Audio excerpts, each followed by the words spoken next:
Hey everyone. So this rather unimpressive pile of stuff is actually a 10-meter FT8. It doesn't have to be FT8, but it's basically a 10-meter digital setup that I just whacked together because I asked out there whether or not anybody was using one of these Strykers for 10-meter digital, and I got nobody's using it and nothing. So I figured I'd give it a try.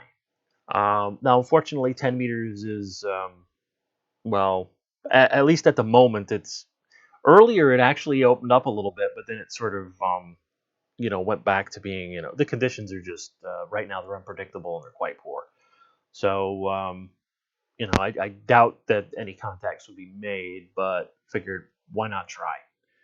So, I've got the radio, I've got a sound card in a box, and I've got a computer.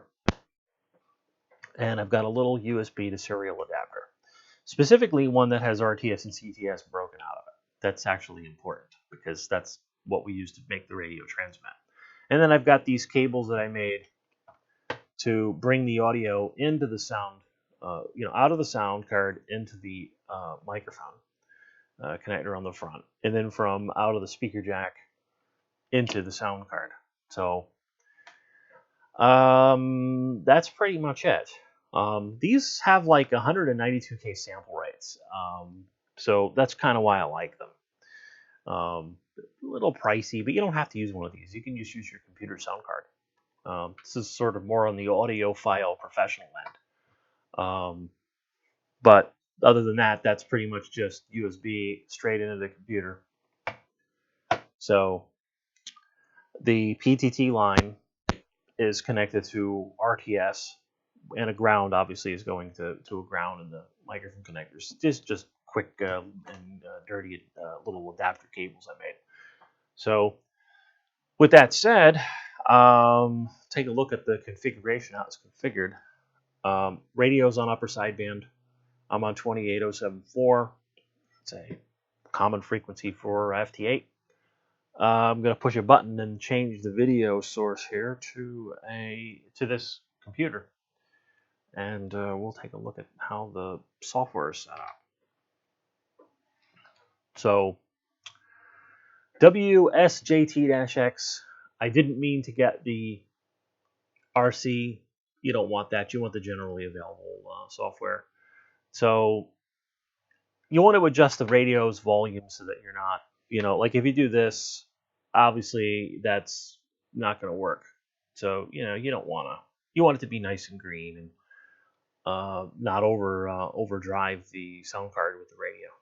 So what's basically happening is receiving in 15-second intervals because you transmit in 15-second intervals. So basically you transmit for 15 seconds, someone else transmits for 15 seconds, and so on and so forth. Then you go back and forth and you send your little tiny data packets. So this was received at this time UTC, which was, I don't know, maybe an hour, less than an hour ago. The band opened up real briefly for me, and I got this CQ from N8RY, and it's quite weak. Minus 18, minus 219. It's quite weak, and it's just the conditions as they are on 10 meters.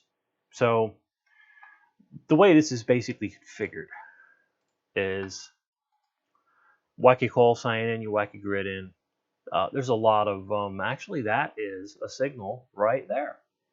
So we just got PU2 XMY at minus 19, and that is what it looks like on the waterfall. Kind of got lucky and grabbed that. So there's something happening on the band. But anyway, so call sign, grid square.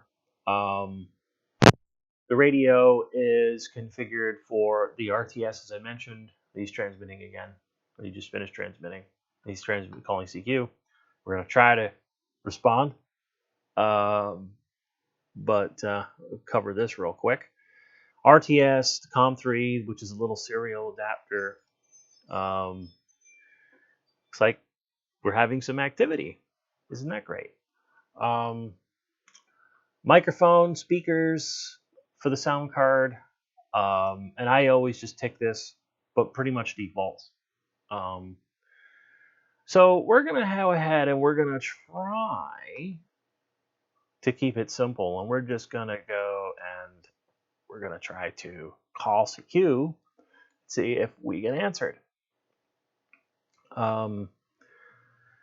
Maybe, maybe not. Looks like it's opened up to, I think those might be South America, PY5. I'm thinking that's South America or the like. So right now it's transmitting CQ, call sign, grid square. It'd be nice if somebody picks up, but it looks like somebody might be responding right there. That might be cool. No. So it's great that the band kind of opened up a little bit for demonstration purposes, but this is doing about 10 watts. Again, it may or may not. We may or may not get a reply. Be great if we do. But something tells me probably not.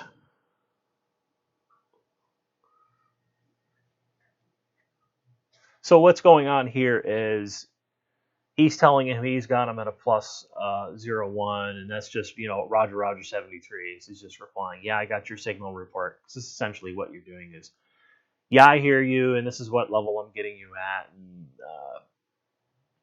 they tell you, you tell them, and then 73, and then you go on to your next contact. Of course, he's going ahead and he's calling you again.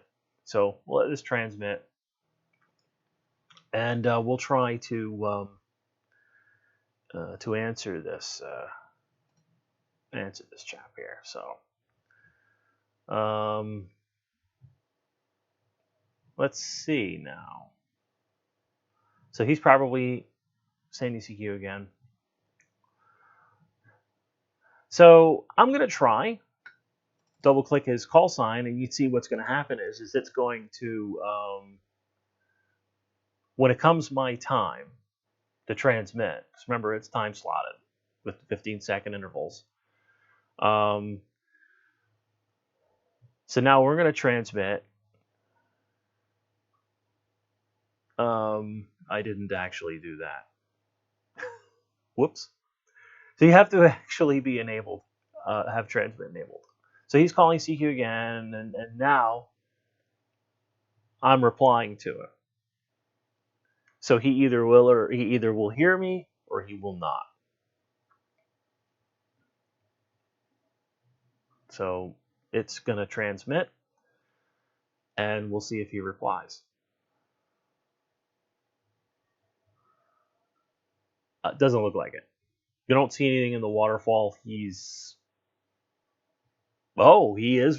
did respond. He did respond. Fancy that. So he responded that he had me at a minus 14. So it's pretty weak. And now I'm telling him I have it a minus 6. So now I'm going to receive his transmission back to me. And he says, Roger 73. And then these macros are already configured for that. So now I'm going to transmit what's transmitting down here in the lower left. Same thing. And there you go. I'm actually glad that worked. So that's fantastic. And that's essentially a Stryker 955 doing a digital mode. It does work. So, you got your technician license. You can get yourself some really cheap, serial adapter and some cabling and stuff, and get your computer going and try out FT8. So I'm glad that worked out. Cheers, guys. Till next time.